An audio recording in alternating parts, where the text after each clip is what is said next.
നമസ്കാരം. ചൊവ്വാദോഷം എങ്ങനെ പരിഹരിക്കാം എന്നുള്ളതാണ് നമ്മളിപ്പോൾ ഇവിടെ ചർച്ച ചെയ്യുന്ന ഒരു കാര്യം. അനേക കാലമായി മനുഷ്യന്റെ ദൈനംദിന ജീവിതത്തിൽ ഏറ്റവും സ്വാധീനം ചെലുത്തുന്ന ഒരു ജ്യോതിഷ വിഷയമാണ് ചൊവ്വാദോഷം.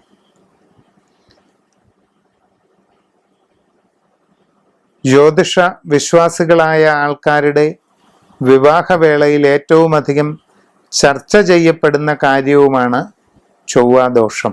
എന്നാൽ ഈ വിഷയത്തെ വിലയിരുത്തുകയും കൈകാര്യം ചെയ്യുകയും ചെയ്യുന്നതിൽ ജ്യോതിഷം കൈകാര്യം ചെയ്യുന്നവർക്കും അതോടൊപ്പം വിവാഹം ആലോചിക്കുന്ന രക്ഷിതാക്കൾക്കും എല്ലാം പലപ്പോഴും വളരെയധികം വീഴ്ച സംഭവിച്ച് കാണുന്നുണ്ട്. ഉദാഹരണമായി, എന്നെ ഫോണിൽ വിളിക്കുന്ന പലരും ഞങ്ങളുടെ മകൾക്ക് അഥവാ മകന് ഒരു വിവാഹാലോചന വന്നിട്ടുണ്ട്. ആ ആളിൻ്റെ ജാതകത്തിൽ 3 പാപമുണ്ട്, അല്ലെങ്കിൽ 5 പാപമുണ്ട്. ഞങ്ങളുടെ കുട്ടിയുടെ ഗ്രഹനിലയുമായിട്ട് അത് ചേരുമോ? ഞങ്ങളുടെ കുട്ടിക്ക് എത്ര പാപമുണ്ട്? ഇങ്ങനെയൊക്കെ ചോദിക്കാറുണ്ട്. എന്താണ് ഈ ചോദിക്കുന്നതിൻ്റെയൊക്കെ അർത്ഥം? ചൊവ്വാദോഷവും പാപദോഷവുമായി ബന്ധപ്പെട്ട വിവാഹാലോചനകളെ കാണുകയും കണക്കിലെടുക്കുകയും ചെയ്യുന്ന രക്ഷിതാക്കൾ ശ്രദ്ധിച്ചു കേൾക്കണം. ഞങ്ങൾക്ക് വന്ന ഒരു വിവാഹാലോചനയിലെ കുട്ടിക്ക് 5 പാപമുണ്ട്, അല്ലെങ്കിൽ 3 പാപമുണ്ട്. അപ്പോൾ അത് ഞങ്ങളുടെ കുട്ടിയുടെ ഗ്രഹനിലയുമായി യോജിക്കുമോ എന്നാണ് ചോദിക്കുന്നത്. എന്താണ് ഈ 5 പാപം 3 പാപം? ഇങ്ങനെയൊക്കെ പറയാൻ കാരണം എന്താ? ഇതെന്താ കിലോ കണക്കിന് തൂക്കി വിൽക്കുന്ന പച്ചക്കറി പോലെയാണോ? അതല്ലെങ്കിൽ എണ്ണമെടുത്ത് വിൽപ്പന നടത്തുന്ന ഏതെങ്കിലും സാധനം പോലെയാണോ 5 പാപം? അപ്പൊ അതിനോട് യോജിക്കാൻ 5 പാപം തന്നെ വേണ്ടേ? 3 പാപം തന്നെ വേണ്ടേ? എന്തൊക്കെ അബദ്ധങ്ങളാണ് ഓരോരുത്തരും ചോദിച്ചു വിടുന്നത്. അപ്പോ നമ്മുടെ ലോകത്തിലുള്ള എല്ലാ ശാസ്ത്രശാഖകളും കാലാനുസൃതമായി അപ്ഡേറ്റ് ചെയ്യപ്പെടുന്നുണ്ട്. കാലത്തിനനുസരിച്ച് അതിനെ പൂർണ്ണത വരുത്തിയാണ് എല്ലാ ശാസ്ത്രശാഖകളും മുമ്പോട്ട് പോകുന്നത്. അങ്ങനെയാണെങ്കിൽ ഈ ജ്യോതിഷത്തിലും ജ്യോതിഷവുമായി ബന്ധപ്പെട്ടുള്ള ദൈനംദിന ജീവിത വിഷയങ്ങളിലും ഇത് വളരെ അത്യാവശ്യമല്ലേ എന്നാണ് ഞാൻ ചോദിക്കുന്നത്. അതെ എന്ന് നിസ്സംശയം പറയാം.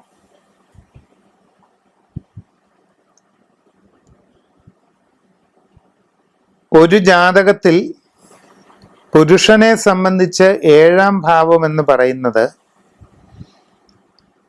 ആ ആളിൻ്റെ ജീവിത പങ്കാളിയുടെ ഭാഗധേയം, അതെങ്ങനെയുള്ളതാണ്, എന്ത് സ്വഭാവമാണ്, അത് എപ്രകാരമുള്ള ലൈഫ് ആയിരിക്കും, ഇങ്ങനെ ജീവിത പങ്കാളിയുടെ ഭാഗധേയം നിശ്ചയിക്കുന്ന സ്ഥാനമാണ് 7ാം ഇടം. പുരുഷ ജാതകത്തിലെ 8ാം ഇടം എന്ന് പറയുന്നത് സ്വന്തം ആരോഗ്യവും ആയുസ്സും ഒക്കെ തീരുമാനിക്കുന്ന ഒരു സ്ഥാനമാണ്.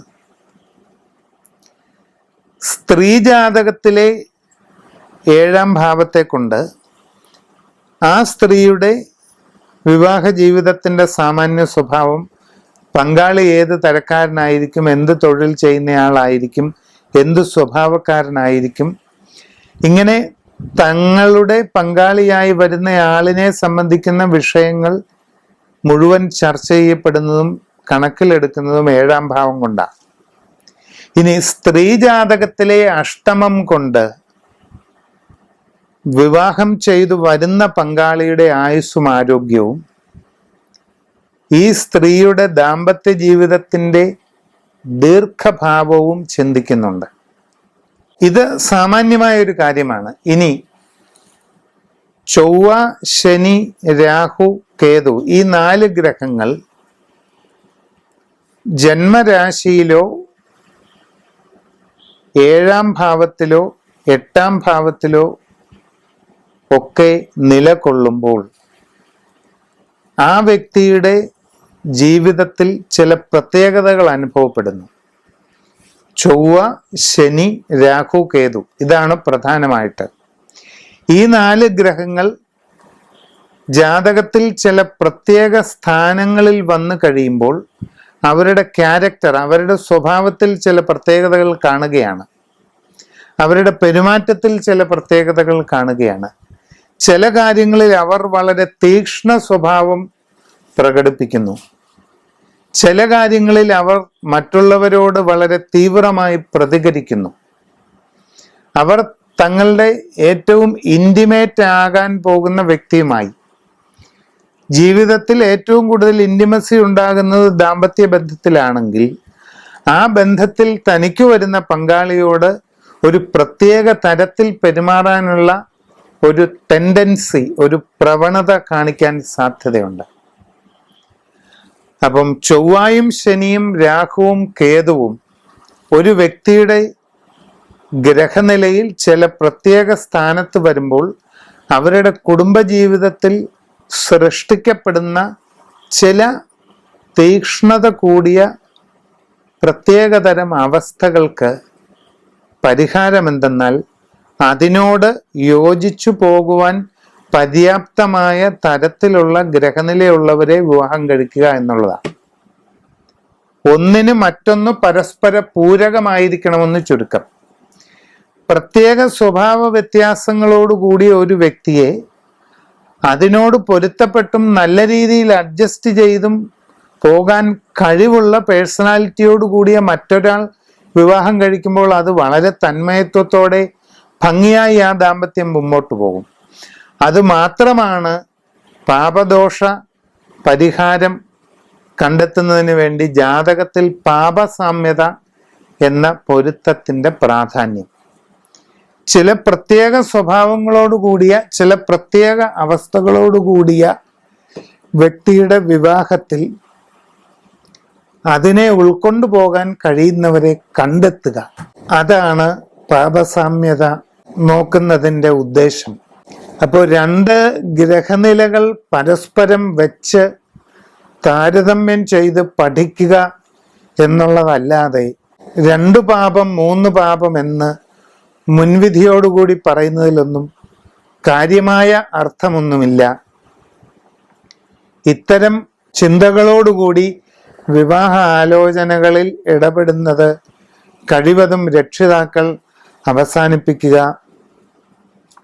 നിങ്ങൾക്ക് സമീപിക്കാൻ കഴിവുള്ള ഒരു ജ്യോത്സ്യന്റെ അടുത്ത് തമ്മിൽ ചേരുമോ എന്ന് മാത്രം ഗ്രഹനിലകൾ കൊണ്ടുപോയി നോക്കുക.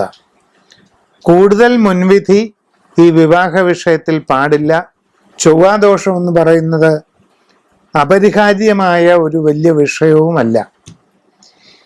ഈ വക കാര്യങ്ങൾ ശരിയായി മനസ്സിലാക്കിക്കൊണ്ട് നിങ്ങൾ വിവാഹ ആലോചനയെ സമീപിച്ചാൽ ഭംഗിയായി എല്ലാ കാര്യങ്ങളും നടക്കും.